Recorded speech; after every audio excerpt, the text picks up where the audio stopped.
ఓం నమో శ్రీ లక్ష్మీ వెంకటేశ్వరాయ శ్రీ మహాగణాధిపతియే నమః. గురవే సర్వలోకానాం భిషజే భవరోగిణాం నిధియే సర్వ విద్యానాం దక్షిణామూర్తయే నమః.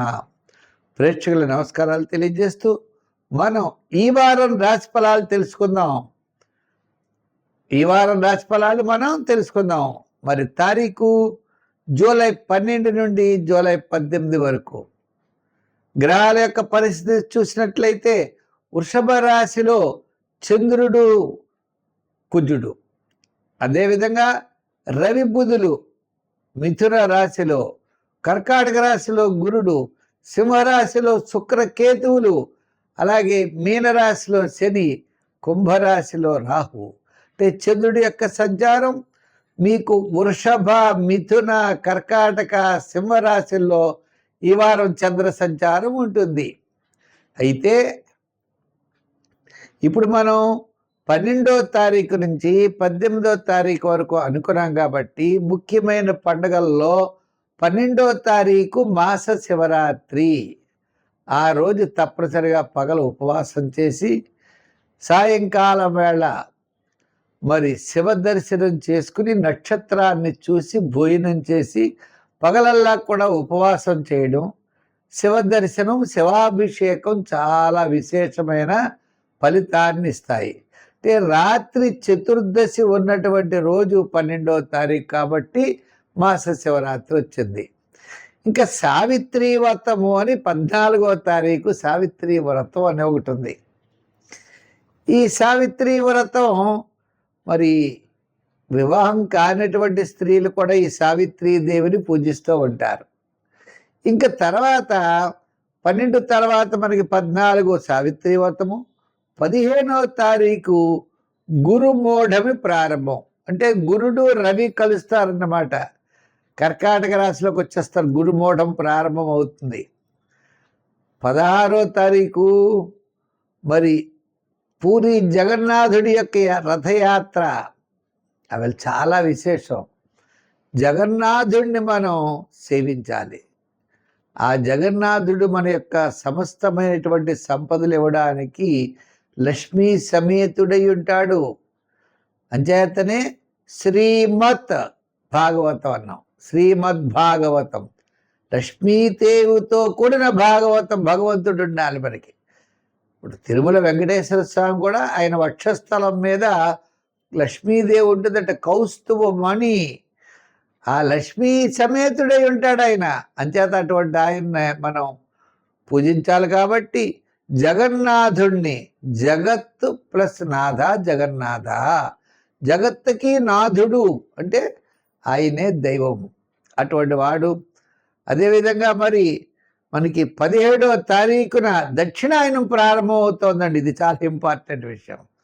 అంటే మకర రాశి నుంచి కర్కాటక రాశి వరకు ఈ యొక్క ఉత్తరాయణ పుణ్యకాలం కర్కాటక రాశిలో ప్రవేశించిన వెంటనే సూర్య భగవానుడు మనకి దక్షిణాయనం ప్రారంభం అవుతుంది. కాబట్టి 17వ తారీఖు నుంచి మనకి దక్షిణాయనంగా చెప్పారు.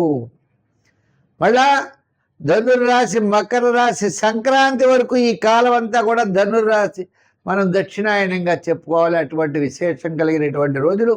మరి ఈవేళ గ్రహాల యొక్క పరిస్థితిని అనుసరించి మనం రాశి ఫలాలు తెలుసుకుందాం. కన్యారాశి.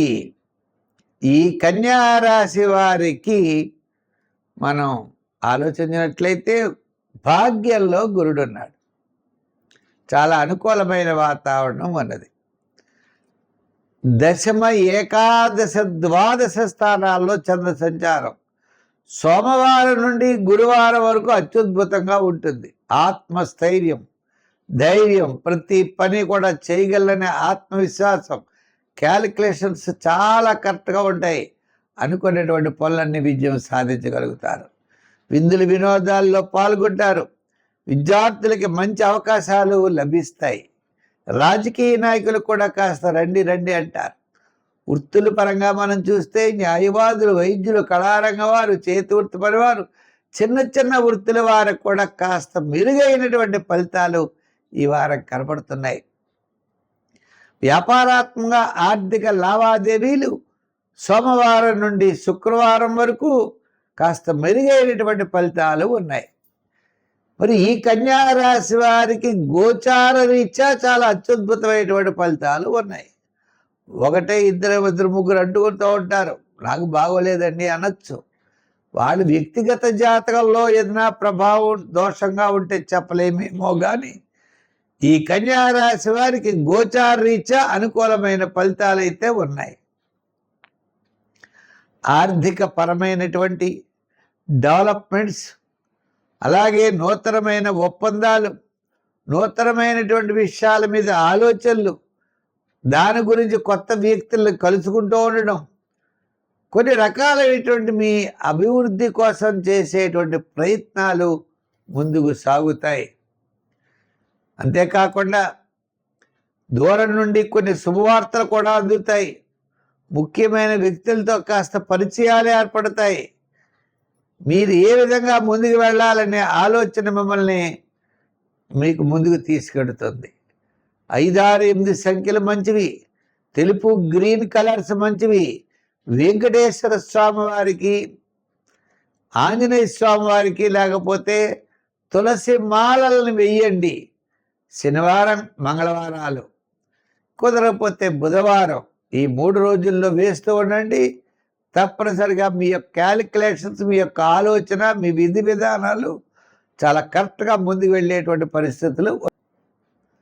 ఏదో నిప్పుల బాధలు అంటే అసంతృప్తిగా, లేజీగా, పనులు ఉత్సాహంగా చేయకుండా మనం కాలక్షేపం చేస్తూ ఉంటాం. ఇంచేత గ్రహములన్నీ కూడా స్తబ్దతగా ఉన్నప్పుడు విద్యార్థులు చేద్దాంలే అనుకుంటారు. రాజకీయ నాయకులకు అవకాశాలు ఉండవు. వృత్తుల వారికి కూడా ఈవేళ కాకపోతే రేపు కాదు ఎల్లుండాను అనుకుంటూ ఉంటారు. ఇన్ టైంకి వెళ్ళరు. వ్యాపార పరంగా కూడా అంతంత బద్ధకిష్టులుగానే ఉంటారు. అంటే మొత్తం మీద అంటే ఎందు గురించి ఇలా చెప్పాల్సి వచ్చిందంటే ఈ రాశి వారికి, ధనురాశి వారికి ప్రస్తుతం అనుకూలమైన పరిస్థితులు ఎక్కడా కనపట్టలేదు. ఏదో వేళకి తిండి తింటారు. విద్యార్థులు అంతంత మాత్రంగా ఉన్నారు. రాజకీయ నాయకులు కూడా అంతే. అయితే మరి ఇటువంటి పరిస్థితుల్లో ఈ రాశి వారు మనం ఏం చేయాలి? గ్రహములు సామాన్యంగా ఉన్నప్పుడు నెగిటివ్గా మనం ఆలోచించకూడదు, పాజిటివ్గా ఆలోచించాలి. నేను చేయగలను అనే విల్ పవర్, ధైర్యం, మానసికమైన ఉత్సాహంతో ముందుకు వెళ్ళాలి. శ్రమ అయితే అవుతుంది, శ్రమలోనే ఆనందాన్ని పొందాలి. శ్రమాన్ని భయపడితే ఎలాగా? శ్రమలోనే ఆనందం. ప్రవాహానికి ఎదురు ఎదాలి, విజయం సాధించాలి. దీనికి నవగ్రహ ప్రదక్షిణ చెయ్యండి, నవగ్రహారాధన చెయ్యండి, శనికి నూనె పొయ్యండి, తైలాభిషేకాలు చెయ్యండి. సంఖ్యల్లో మీరు ఎక్కువగా 3 వాడండి, రంగుల్లో తెలుపు వాడండి. మంచి ఫలితాలు పొందగలరు.